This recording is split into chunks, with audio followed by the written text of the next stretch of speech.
There was a time when I was a huge Dragon Ball Z fan, and it's an anime that I still have a lot of affection for. But there's a reason I stopped watching. You suddenly got really bad taste in anime? It's a phenomenon I call Dragon Ball Z Syndrome. It's this never-ending need to top yourself. Every fight has to be bigger, every bad guy more powerful. The stakes keep going up, and up, and up. The syndrome affects a lot of long-running anime and, hell, American shows as well. DBZ Syndrome is unsustainable for a couple of reasons. When the bad guy's plan is to literally destroy the world, he cannot succeed. Because that would end the story. Private? And yes, I know Dragon Ball has blown up the Earth and killed Goku and done all kinds of stuff that would end the story. But they were able to continue on for one simple reason. Consequences mean nothing. Because they always have a handy-dandy way to wish their problems away. Ah yes, the legendary orbs of plot contrivance. Obviously, the Dragon Ball series is the namesake example of DBZ Syndrome. From his humble start as a monkey-tailed lad fighting dinosaurs in an utterly ridiculous version of Earth, Goku grows into one of the most powerful fighters in the world. And all before voting age. And from there, he went on to fight even more and more ridiculous things. Space pirates, alien overlords, genetically engineered androids, some pink guy, and literal gods. Getting more and more OP with every victory. Naruto is another good example. Sakura is frequently derided as being weak and useless. There's a reason for that. But that's not really the case. Of course he would say that.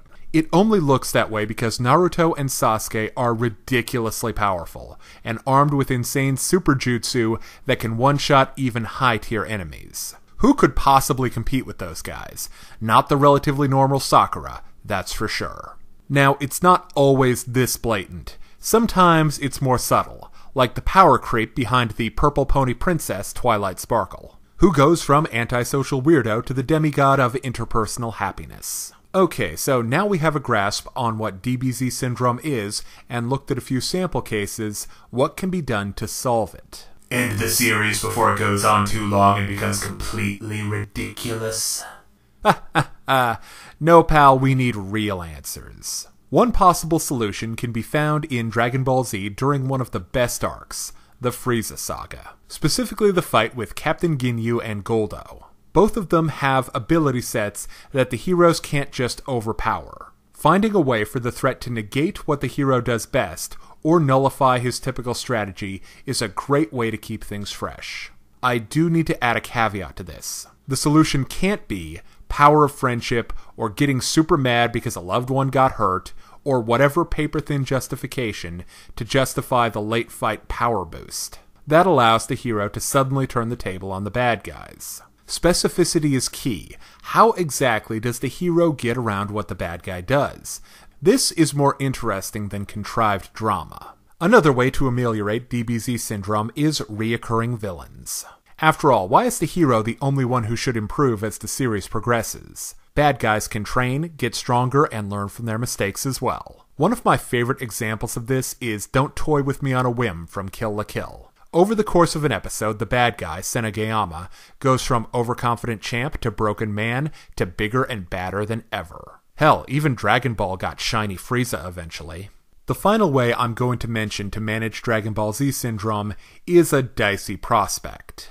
Ratcheting back the hero. Whether it's injury, age, or some aspect of his power set, having the hero be not at his best, but still having to fight, is a way to control power creep and have a fairly low-level villain still present a threat. An example of this is the last season of Legend of Korra, where for most of the runtime the all-powerful Avatar is running on like 4 of her 8 cylinders. Personally, I find this solution unsatisfying. A better way to do it is seen with everyone's friendly neighborhood Spider-Man. Specifically, the mechanical web shooters, which are so much better for storytelling than the organic ones. First, Peter clearly needed to be super smart to build them. Second, he can run out of ammunition.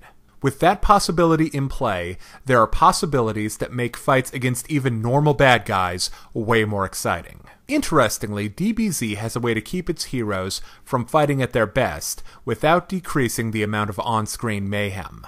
and it's a shame they don't use it more often, namely Ozaru. When a Saiyan goes all King Kong, they're an impressive force of destruction, but also completely uncontrollable. I really wish it was in play as a solution more. Anyway, I hope you've enjoyed this look at Dragon Ball Z Syndrome, and how it can drag a story down over time, and ways to write around it. Now, if you're interested in more reviews of anime, movies, TV shows, comic books, or video games, check out my channel right here on YouTube, and find my Facebook and DeviantArt pages for video updates and more. Thank you for watching. Hey kids, today's show is brought to you by the letter 4 and the number potato! I'm a stupid private.